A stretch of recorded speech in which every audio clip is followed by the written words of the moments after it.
Bismillahirrahmanirrahim. Assalamualaikum warahmatullahi wabarakatuh. Perkenalkan, nama saya Muhammad Ihsan Ansori.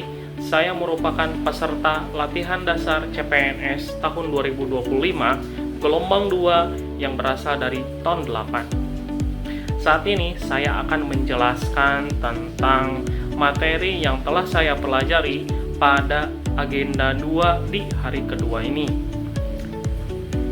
Yang pertama, saya akan menjelaskan tentang akuntabel. Apa sih akuntabel? Akuntabel bisa kita lihat sebelum masuk kepada penjelasannya bahwa saat ini pelayanan publik ibaratnya memiliki istilah kalau bisa dipermudah, kenapa dipersulit? Bukan sebaliknya, kalau bisa dipersulit, bukan dipermudah. Yang mana ini artinya bahwa akuntabel ini kita harus memberikan kemudahan kepada publik untuk dalam pemberian pelayanan. Selanjutnya, apa itu akuntabilitas? Akuntabilitas sering disamakan artikan dengan responsibilitas atau tanggung jawab. Nah, responsibilitas ini adalah kewajiban atau bertanggung jawab yang berasal dari moral pelaku. Sedangkan akuntabilitas adalah kewajiban yang bertanggung jawab kepada seseorang atau organisasi yang memberikan amanat. Nah, ini akuntabilitas ini merupakan sebuah kewajiban seorang ASN agar bisa bertanggung jawab pada setiap tugas yang dilaksanakan. Kenapa akuntabilitas ini penting? Yang pertama, karena untuk menyediakan kontrol demokratis. Yang kedua, untuk mencegah korupsi dan penyalahgunaan kekuasaan. Yang ketiga, untuk meningkatkan efisiensi dan efektivitas. Nah, hal ini tentunya sangat penting karena memang di ASN ini sangat begitu rentan dengan adanya korupsi ya. Nah, korupsi ini bisa dicegah apabila seorang ASN memiliki nilai akuntabilitas. Yang selanjutnya, ada 5 langkah dalam membuat framework akuntabilitas. Yang pertama, tentukan tujuan dan tanggung jawab. Tujuan ini tentunya penting agar kita bisa tahu hasil akhir apa yang kita harapkan saat kita menentukan akuntabilitas ini. Yang kedua, rencanakan apa yang akan dilakukan untuk mencapai tujuan. Nah, nanti kita harus merencanakan apa saja nih yang harus kita lakukan agar tujuan ini bisa tercapai. Yang ketiga, lakukan implementasi dan monitoring kemajuan. Nah, tentunya setelah direncanakan harus dilakukan implementasi atau dipraktekkan di lapangan dan juga dimonitor bagaimana perkembangannya. Yang keempat adalah berikan laporan secara lengkap. Nah, setelah dilakukan implementasi, tentunya harus melaporkan bagaimana perkembangannya kepada yang bersangkutan. Yang selanjutnya, nomor 5, berikan evaluasi dan masukan atau perbaikan. Nah, ini tentunya penting karena dalam setiap proses implementasinya tentunya terdapat kekurangan sehingga dibutuhkan untuk evaluasi dan juga perbaikan. Nah, akuntabel ini diharapkan bisa mencegah ASN dari konflik kepentingan. Nah, tipe konflik kepentingan ini ada 2 ya. Yang pertama keuangan, yaitu tentang konflik kepentingan yang bersifatnya menguntungkan pribadi dari segi keuangan.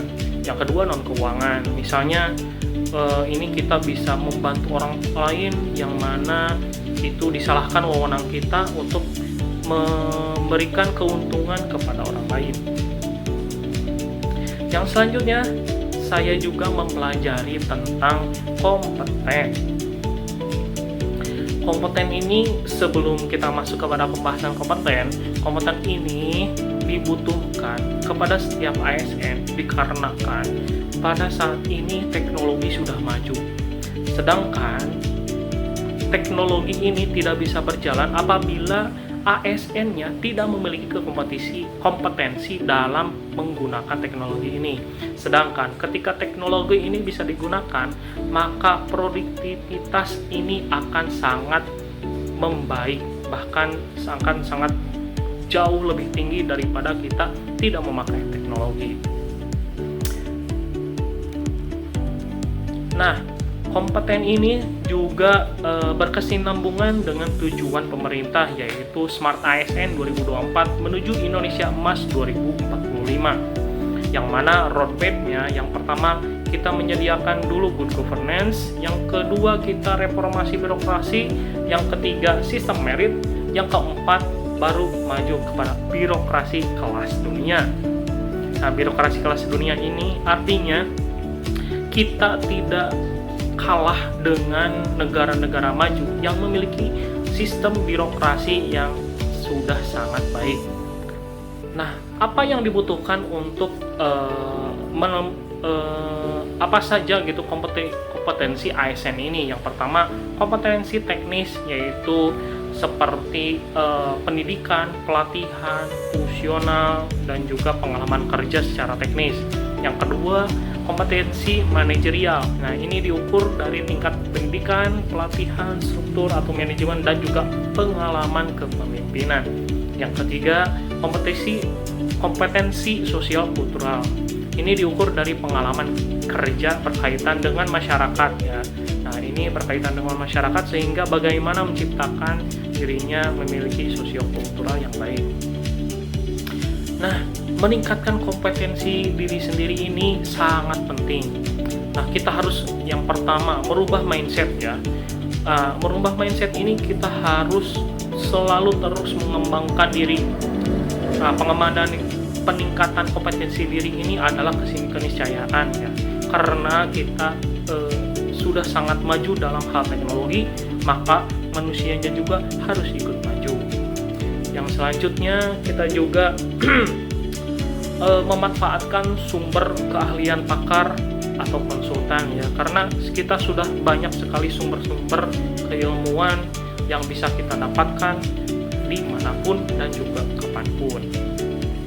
Oke, mungkin seperti itu penjelasan dari saya. Mudah-mudahan apa yang saya pelajari bisa bermanfaat untuk diri saya sendiri khususnya, dan juga bisa berguna untuk melayani bangsa. Terima kasih. Wassalamualaikum warahmatullahi wabarakatuh.